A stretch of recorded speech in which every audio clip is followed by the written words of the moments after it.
Henny Scott was just 14 years old when she went missing in Lame Deer, Montana, on the Northern Cheyenne Indian Reservation in December of 2018. Henny's mom, Paula, said authorities didn't issue an Amber Alert after she reported her daughter missing to the Bureau of Indian Affairs office in the nearby Crow Agency. They just told me to fill out the paperwork and they'll have somebody look into it. By the time federal and tribal officials did start looking for Henny, it was too late. Her paperwork just sat on somebody's desk that was out for Christmas vacation. And by the time he came back from his vacation, it was still sitting on his desk. Paula and her husband, Nate, eventually formed a search party. It only took them 4 to 6 hours to find Henny when the law couldn't even find her in 2 weeks. According to the Department of Justice, Indigenous women and girls are 10 times more likely to go missing or be murdered compared to the national average. And that lack of coordination and communication between state, tribal, and federal officials is what leads to disappearances like Henny's never being investigated, advocates say.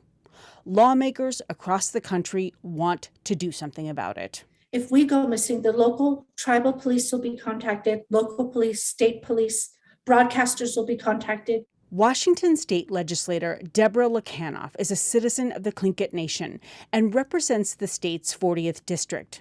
She helped create a new alert system that works like an amber or silver alert that flashes across electronic billboards on state highways and sends a message to your phone. I can't say that the model is that I'm sharing here is exactly what will happen, but I'm reflecting back on the Alzheimer's, the silver alert system. Lacanoff said the system still needs to be worked out. Most importantly, the issue of jurisdiction. They reach out at the local level, to the state, and then to the tribal community, and they all work together.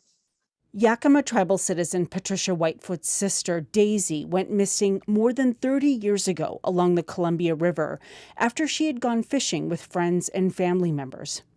Daisy has never been found. You should be able to respond to the complexities that are involved in the profession of law enforcement, but just this non-communication is, it's just non-existent. I mean, what is this communication about? And I hear it time and time again from other families. According to the Washington State Patrol, 114 Indigenous people are currently missing in the state. Nationally, that number is much higher, according to statistics provided by the National Missing and Unidentified Persons System. My Republican and my Democratic, both in the House and Senate, recognize that this is a bill that's needed because we knew that the women who needed to be found, they didn't care what government found you. Washington State Governor Jay Inslee signed the bill creating the new alert system in April. It goes into effect in the fall of 2022.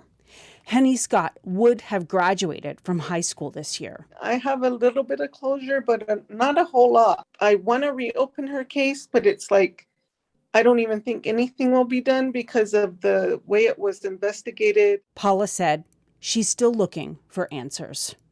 Allison Herrera, Newsy, Minneapolis, Minnesota.